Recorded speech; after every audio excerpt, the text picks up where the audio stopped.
지난 2일 법학관의 14층 옥상. 공교는 한 명의 학우를 먼 나라로 떠나보내게 됐습니다. 유리문이 이제 세 간대가 있는데 그걸 열고 들어가면 턱이 한 이 정도 높다고 비상시 이제 로프 걸게끔 이제 이런 링이 돼 있잖아요. 그걸 딛고 올라가가지고 여기 떨어진 거예요.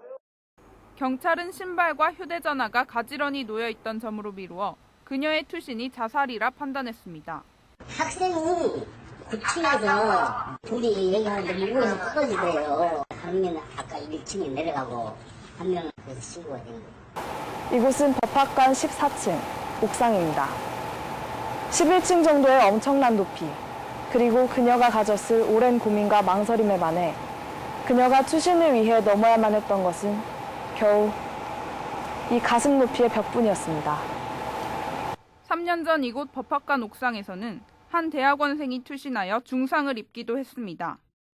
이렇듯 이런 사건들은 이미 발생한 적이 있었지만 법학관 옥상에는 투신 방지를 위한 조치가 전혀 갖춰지지 않았습니다. 저도 그 소식 듣고 참 안타깝게 생각했는데요.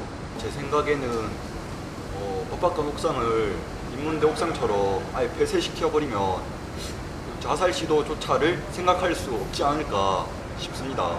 옥상의 자살 방지를 위한 장치를 마련하는 것은 분명 앞으로를 위해 중요한 사안입니다. 하지만 이뿐만 아니라 유학생들의 처우에 대해서도 생각해 볼 필요가 있습니다. 본교에는 어학 연수생, 교환학생, 방문학생 등 많은 외국인 유학생들이 재학 중입니다. 본교의 유학생 수는 2007년에서 2011년 사이 284% 증가했습니다. 이렇게 유학생은 갈수록 늘고 있지만 그들이 겪는 불평과 차별은 여전합니다.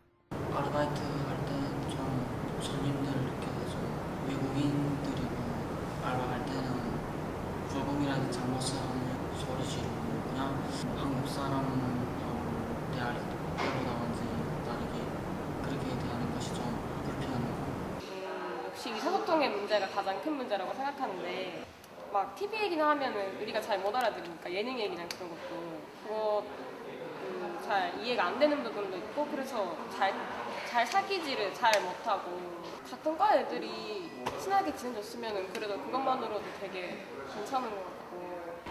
지난 몇 년간 그녀가 어떤 일을 겪었는지 정확히 파악할 수는 없습니다.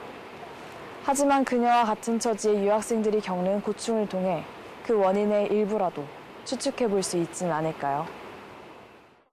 또한 일부 교수들의 차별적인 발언 등이 유학생들이 겪는 불편함으로 지적되기도 했습니다. 더불어 학교의 경쟁적인 분위기 역시 유학생들을 힘들게 하는 요인 중 하나라고 밝혔습니다. I just think that because here is really competitive and he found there are some emotions in her head he couldn't put them away, so he has no way to go. 우선 안전장치를 점검할 필요가 있습니다. 레일, 안전그물 등 물리적인 방지책은 현재 무엇보다 필요한 실정입니다. 또한 한 학우는 자살을 방지할 수 있는 분위기 역시 중요하게 작용할 수 있을 것이라고 밝히기도 했습니다. 얼마 전에 마포대교로 가봤거든요. 거기 갔다 오신 분들도 많이 생각을 달리하시고 돌아오신다고 하더라고요. 그래서 저희 옥상도 그렇게 아름답게 꾸미거나 또 생명의 전화까지 놓은다면 좋게 자살이 또 방지될 수 있을 것 같아요. 그렇다면 제2의 왕모양이 나오지 않기 위해서는 어떤 노력을 기울여야만 할까요? 또한 외국인 유학생들에 대한 처우 역시 개선될 필요가 있습니다. 현재 본교는 인권센터와 유학생센터 등 여러 기관들을 두어 이러한 문제를 해결할 수 있도록 방안을 마련해 놓고 있습니다. 하지만 이를 알지 못하는 학생들도 많은 만큼 적극적으로 학우들에게 다가가는 노력 역시 필요해 보입니다. 여전히 우리 사회에서 인종차별주의, 거기에 대한 인식이 명확하지 않아요. 그래서 학생들이 더 많이 인권의 이슈를 고민해보고 성찰해보고 생활상의 문제에서 뭔가 바꿔오려고 노력을 하고 이런 것이 되게 필요할 것 같아요. 한때 한강다리 중 투신 자살률 1위를 차지했던 마포대교.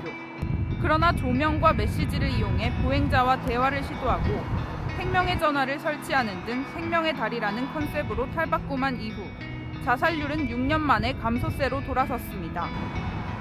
따뜻한 관심과 다정한 몇 마디가 자살하려던 마음을 돌리게 하는 효과를 만든 것입니다. 큰 관심은 필요하지 않습니다. 생명의 다리가 삶의 의지를 잃었던 사람들을 구해준 것처럼 작은 관심만으로도 제2의 왕 모양을 구할 수 있을지도 모릅니다.